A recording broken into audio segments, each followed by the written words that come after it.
એસીબીએ ગેરકાયદેસર 2 દેશી પિસ્તોલ સાથે સંદીપસિંહ પરમારની ધરપકડ કરી છે। પ્રાથમિક તપાસમાં હથિયાર સિન્ડિકેટ સાથે કડી સામે આવતા પોલીસ સપ્લાય નેટવર્કની તપાસ તેજ કરી છે। ભાવનગરમાં રથયાત્રા પૂર્વે પોલીસે સંયુક્ત ઓપરેશન ચલાવી દેશી દારૂના અડ્ડાઓ પર દરોડા પાડ્યા હતા। 14 ગુના નોંધાયા છે, જેમાં 7 આરોપીઓ ઝડપાયા છે, જ્યારે 1.24 લાખનો મુદ્દામાલ જપ્ત કરાયો છે। સુરતની સ્મીમેર હોસ્પિટલમાં સારવાર હેઠળના એક યુવકે ચોથા માળેથી ઝંપલાવવાનો પ્રયાસ કર્યો હતો। વોર્ડ બોય અને સિક્યોરિટી સ્ટાફની સતર્કતાથી સમયસર રેસ્ક્યુ થતાં મોટી દુર્ઘટના ટળી હતી। ધોરાજીના મોટી મારડ ગામે વાડીમાંથી નવપરણિત દંપતીના મૃતદેહ મળતા પંથકમાં ચકચાર મચી છે। મૃતકોના માથાના ભાગે તીક્ષ્ણ હથિયારના ઘા મારીને ખૂબ જ ક્રૂરતાપૂર્વક હત્યા કરવામાં આવી હોવાનું જણાય છે। પોલીસે હત્યાનો ગુનો નોંધી એફએસએલની મદદથી તપાસ શરૂ કરી છે। રાજકોટના મોરબી રોડ પર દુકાન બહાર પાર્ક કરેલી બાઇકની ચોરી સીસીટીવીમાં કેદ થઈ છે। ડુપ્લિકેટ ચાવીથી બાઇક ચોરી કરી ફરાર થયેલા શખ્સને શોધવા પોલીસે તપાસ શરૂ કરી છે। રાજકોટમાં ડમ્પરની અડફેટે યુવકનું મોત થતા પરિવારજનોમાં ભારે રોષ ફેલાયો છે। ચાલકની ધરપકડની માંગ સાથે પરિવારજનોએ મૃતદેહ સ્વીકારવાનો ઇનકાર કર્યો છે। સમગ્ર વિસ્તારમાં ઘટનાને પગલે હાલ શોક અને તકદીલીનો માહોલ જોવા મળી રહ્યો છે। માધાપર ચોકડી પાસે ગઈકાલે રાત્રે અકસ્માત સર્જાયો હતો, જેમાં રેતી ભરેલ ડમ્પરે એક યુવાનને અડફેટે લેતા તેમનું ઘટના સ્થળે મોત નીપજ્યું છે। ત્યારે પરિવારજનો અને સમાજના લોકો સિવિલ હોસ્પિટલ ખાતે એકત્ર થયા છે। તેમની સાથે વાત કરીશું। શું નામ આપનું? બાઇક લઈ ગયો ને, મારું નામ કમલેશ વાઘેલા છે। ઘટના શું બની હતી અને શું આપની માંગ? ગઈકાલે રાત્રે 9 વાગે માધાપર ચોકડી ખાતે ડમ્પર વાહન દ્વારા અમારા ભત્રીજાનું આ રીતે દુર્ઘટના અવસાન પામેલ છે। પણ તેની અંદર જે ડમ્પર વાહન છે એનો ટૂંકો ટન છે, એ તમે ત્યાં જોઈ પણ શકો છો અને સ્થળની મુલાકાત પણ લઈ શકો છો। અને ત્યાં જે બ્રિજનો જે ત્યાં બ્રિજ નીચે જે ખાડો છે, ખાડાની અંદર જ્યાં અવારનવાર આ સમસ્યા હોતી હોય છે। તે ઉપરાંત માધાપર ચોકડીથી લઈને પેટ્રોલ પંપની આગળ સુધી ત્યાં જે પાટાના વાહનો હોય છે તેનો સખત ત્યાં ઊભા હોય છે। તેના અનુસંધાને તે આ લોકોને જે ટ્રાફિક વ્યવસ્થા કરવાની હોય છે તે પાર્કિંગની અંદર કરતા નથી અને આના કારણે આવા કેટલાય પરિવારજનોના આવનારા દિવસોમાં ભોગ જઈ શકે છે। આપની શું માંગ છે? જ્યાં સુધી અમને પરિવારજનોને જ્યાં સુધી યોગ્ય ન્યાય નહીં મળશે ત્યાં સુધી અમે ડેડ બોડી અહીંથી સ્વીકારવાના નથી। ટ્રક ચાલક ફરાર થઈ ગયો એવી વાત છે। અમને ગઈકાલે રાત્રે એવું કહેવામાં આવેલું હતું કે ટ્રક ચાલકને અમે એરેસ્ટેડ કરેલ છે, પણ ટ્રક ચાલક અમને ક્યાંય જોવાય મળ્યો નથી કે એ પ્રકારનું અમને ક્યાંય જાણવાય મળ્યું નથી। એ રીતના એમના અન્ય પરિવાર છે। શું નામ આપનું? મારું નામ હરેશભાઈ છે। હું મરણ જનારનો મામા થાઉં સંબંધમાં। હવે આજે રોડ રસ્તાના ખરાબ બેદરકારી રીતે આજે સરકાર એટલું સ્માર્ટ સિટીનું અને એટલું વાયદાઓ કરે છે કે ભાઈ અમે રોડ રસ્તા સારા બનાવીએ છીએ, પણ આજ વર્ષોથી માધાપર ચોકડીનો એ જે જગ્યાનો રોડ છે બરાબર, વર્ષોથી પાણી ભરાવો, ખાડા ખબડાના અન્ય ભૂતકાળમાં પણ આવા ઘણા બનાવ બનેલા છે। ઘણા પરિવારના વ્યક્તિઓ ગુમાવેલા છે, ઘણા ભોગ લીધા છે એ રસ્તા ઉપર। તો આજે એટલી માંગણી છે કે ભાઈ રોડ રસ્તાનો સુધારો કરાવો। આવી રીતના ભારે માલવાહક વાહનો છે, સિટીની અંદરથી પરમિશન કઈ રીતના મળે છે અને ત્યાંથી શું કામ ચાલે છે કે આવા બેદરકારીપૂર્વક ત્યાંથી જો નિર્ણય લેવાતા હોય, વાહન ચલાવતા હોય, ટ્રાફિક બ્રિગેડ પોલીસ ત્યાં તૈનાત હોવા છતાં પણ જો કાંઈ નથી થતું બરાબર, તો આવા કેટલાના ભોગ લેવાશે? આવા કેટલા વ્યક્તિ જીવ ગુમાવશે? કોઈ પરિવારનો ભાઈ જાય છે, એમનો દીકરો ખોવાણો છે। આજે આવા વ્યક્તિઓ જો ભારે વાહનવાને છાવણી થઈ જાય છે, મોટા માથા હોય છે, પરબારા ડાયરેક્ટ બારોબારથી એમની છાવણી કરી લે છે કે ભાઈ ક્યાંય આવતા નથી ચિત્રમાં, એની ઉપર યોગ્ય ન્યાય નથી મળતો। પરિવારને થોડીક વાર સાંત્વના આપવા માટે બધા આપી દે છે કે થઈ જશે, પણ થતું કંઈ નથી। તો અમારી યોગ્ય માંગ એટલી છે કે જે કાંઈ બી રોડ રસ્તાનો છે એ સુધારા વધારા કરાવડાવો। સરકારને એટલી માંગણી કરીએ છીએ કે આવા અનેકવાર ભોગ લેવાય છે। ભીડભાડવાળો રસ્તો છે, માધાપર ચોકડી મેઇન પોઈન્ટ છે બરાબર, અને જે કાંઈ બી ડમ્પર ચાલક હતો એની ફરાર થયેલી છે, ત્યાંથી ઘટના સ્થળેથી અકસ્માત કરીને ફરાર થયો છે। હવે એમના મૂળ માલિક જે કોઈ બી હોય, કોઈ કંપની હોય તો ભલે, કોઈ વ્યક્તિ હોય તો ભલે, અહીંયા હાજર થશે પછી અમે આ ડેડ બોડી સ્વીકાર કરશું। નકર બાબા સાહેબ આંબેડકરના પુતળે અમે આખી સમાજ આંદોલનમાં બેસશું। જ્યાં સુધી ન્યાય નહીં મળે ત્યાં સુધી આ ચાલુ રહેશે અને સ્વીકારવામાં નહીં આવે। એ રીતના મૃતકના ભાઈ છે, તેમની સાથે આપણો ભાઈ ગુમાવ્યો છે। શું આપની માંગ છે? મારી માંગ એ જ છે જે હમણાં જે મારા મામાએ જે કીધેલી કે જ્યાં સુધી અહીંયા કોઈ ડમ્પર ચાલકના માલિક કે ડમ્પર ચાલક પોતે હાજર નહીં થાય ત્યાં સુધી અમે ડેડ બોડી નહીં સ્વીકારીએ.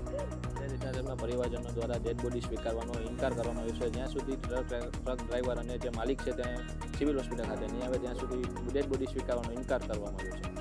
કેમેરામેન સિંજુવાડિયા સાથે કરણ જોગલ, અબતક ચેનલ, રાજકોટ. મહેસાણાના ખેરવા ગામે ક્રેડિટ સોસાયટી બહાર ગ્રાહક પર હુમલો કરી રોકડ અને દાગીનાની લૂંટ ચલાવવામાં આવી હતી. ઘાયલને હોસ્પિટલ ખસેડાયો છે, જ્યારે પોલીસે સીસીટીવીના આધારે આરોપીની શોધખોળ શરૂ કરી છે.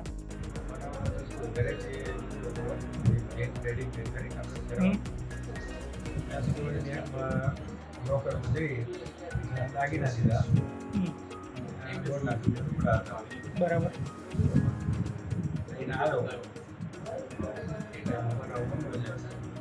કેટલા વાગે આવ્યા છે?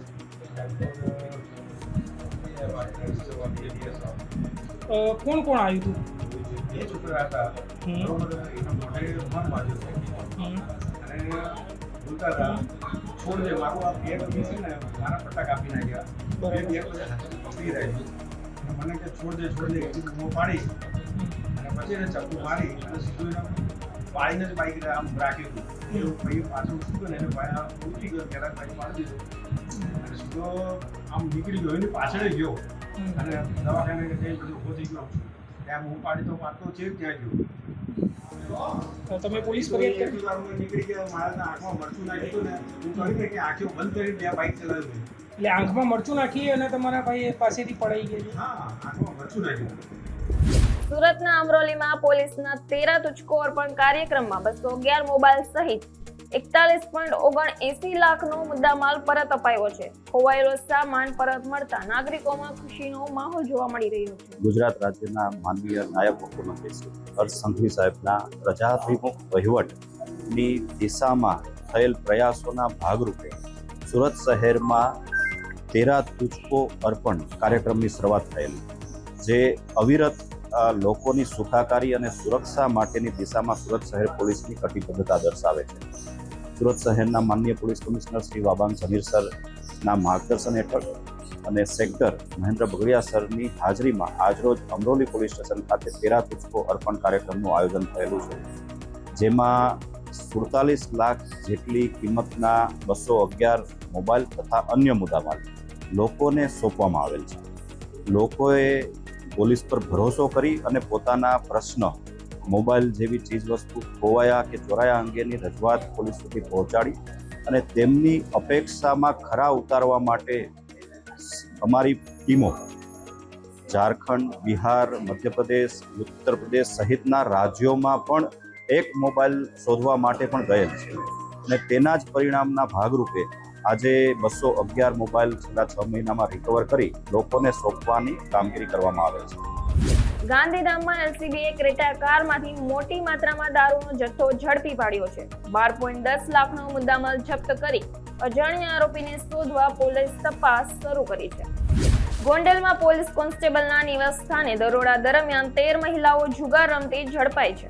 1.35 લાખની રોકડ જપ્ત કરાઈ હતી, જ્યારે 6 પોલીસ કર્મીઓની હેડક્વાર્ટર્સમાં બદલી કરાઈ છે.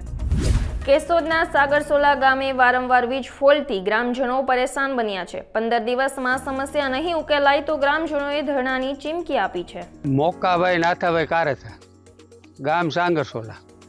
પછી સાંગરસોલા બીજા જે ટીસી છે 15 થી 17 ઘરમાં મીટર આપેલા, એમાં અઠવાડિયામાં 3 ફેર લાઇટ ફોલ્ટ થાય.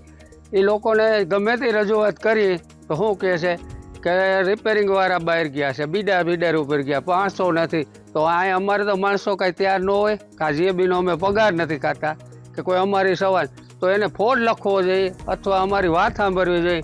પછી આ કેબલમાં 20 આંધા છે, આ કોઈક ખતરો છે, કોણ એની જવાબદાર થાય? પછી ચેકિંગ આવવું હોય તો 10 ગાડી આવે, બાઈ હોય ડેલા ખોલીને, તો કાંઈ બાપનું રાજ તો નથી. તે મજા આવે એમ કરીને વહી જવાનું. એના અમે કાયદેસરની કાર્યવાહી ફેસબુકમાં અરજી નાખી, બરોડા, પોરબંદર બધે નાખવી જોઈએ. અને જે કાર્યપાલ ઇજનેર હોય એની જવાબદારી આવે, આ પબ્લિકની જવાબદારી. આ થાંભલે શોર્ટ થયો એટલે કોણ થાય? આ બધા ટાબરિયા રખડતા હોય, બૈરાઓ રખડતી હોય, એટલે સલામતી. બસ રજૂઆત, અમારો કેબલ બદલી જાય, લાઇટ અમારી બંધ થાય એટલે અમારો ફોન ઉપાડવો જોઈએ, ભલે 2 નહીં 3 કલાક આવે, 4 કલાક આવે, અમે એમ નથી કહેતા કે અમારો ફોન ઉપડ્યો એટલે તરત ગાયક 10 મિનિટમાં આવી જાય, પણ એને અમે એને જવાબ આપવો જોઈએ, એને અમે માણસો મૂકવા જોઈએ, વ્યવસ્થા કરવી જોઈએ. તો બીજું તો કોઈ આ કોઈ બીજું પગાર સરપંચ નો ખાય કે મંત્રી નો ખાય કે અથવા તમે સમજી લો મીડિયાવાળા નો ખાય, તો એને રિપેર કરવાનું છે, અમારે થોડું કરવાનું. સુરતમાં જગન્નાથ રથયાત્રા 2026ને લઈને શાંતિ સમિતિની બેઠક યોજાઈ હતી. પોલીસે શાંતિપૂર્ણ માહોલ જળવાઈ રહે તે માટે નાગરિકોને સહયોગની અપીલ કરી છે. સુરત શહેરમાં આગામી જગન્નાથજીની રથયાત્રાનું આયોજન થયેલું છે. સમગ્ર શહેરમાં કુલ 8 જેટલી શોભાયાત્રાઓનું આયોજન કરવામાં આવ્યું છે. ખાસ કરીને વરાછા વિસ્તાર, અશ્વિની કુમાર પોલીસ વિસ્તારમાંથી નીકળનારી ઇસ્કોન મંદિરની જે રથયાત્રા છે એ 6 કિલોમીટર જેટલી રથયાત્રા છે અને આ રથયાત્રાની સાથે સાથે મૈધરપુરા, એની સાથે સાથે ઉધના, કુલ સેક્ટર 1 વિસ્તારમાં 4 રથયાત્રાઓ નીકળનાર છે. આજે DCP zone 1, DCP zone 2, DCP zone 3 અને સાથે સાથે તમામ સિનિયર અધિકારી, આ તમામ અધિકારીઓ સાથે મળીને જે રથયાત્રાઓના આયોજકો છે એ અને સાથે સાથે ફ્રેન્ડ ઓફ પોલીસ, અન્ય ધર્મના તમામ અગ્રણીઓ, અન્ય પદાધિકારીઓ તમામ સાથે મળીને 200 થી વધુ લોકો સાથે મળી એક શાંતિ સમિતિ મિટિંગનું આયોજન કરવામાં આવ્યું હતું અને આ શાંતિ સમિતિ મિટિંગમાં રથયાત્રાના સુચારુ આયોજનના ભાગરૂપે ચર્ચાઓ કરવામાં આવી હતી અને ખૂબ જ સરસ આયોજન સમગ્ર સુરત શહેરની તમામ 8 રથયાત્રાઓમાં ખૂબ જ સરસ રીતે આયોજન કરવામાં આવ્યું છે. પોલીસનું તમામ રથયાત્રાના આયોજકો અને તમામ અગ્રણીઓ સાથે ખૂબ જ સરસ ટાઈઅપ અને લાઇઝનિંગ થઈ ગયેલું છે. રથયાત્રાના રૂટ ઉપર પોલીસ દ્વારા તમામ જગ્યાઓ ઉપર મૂવિંગ બંદોબસ્ત, સ્ટેટિક બંદોબસ્ત, ડીપ પોઈન્ટ બંદોબસ્ત, ધાબા પોઈન્ટ બંદોબસ્ત તમામ જગ્યાએ લગાવવામાં આવનાર છે. આની સાથે સાથે રથયાત્રામાં પોલીસ બોડી વન કેમેરા સાથે સજ્જ કરીને એને તૈનાત કરવામાં આવશે. સાથે સાથે વિશ્વાસ પ્રોજેક્ટ અંતર્ગત માનનીય નાયબ મુખ્યમંત્રી હર્ષ સંઘવી સાહેબના માર્ગદર્શન હેઠળ જે વિશ્વાસ પ્રોજેક્ટ અંતર્ગત સમગ્ર ગુજરાત રાજ્યમાં જે સીસીટીવી કેમેરા લગાવવામાં આવે છે એ અનુસંધાને સુરત શહેરના કમાન્ડ એન્ડ કંટ્રોલ રૂમ દ્વારા સીસીટીવી કેમેરા દ્વારા પણ તમામ રથયાત્રાનું સુપરવિઝન કરવામાં આવશે.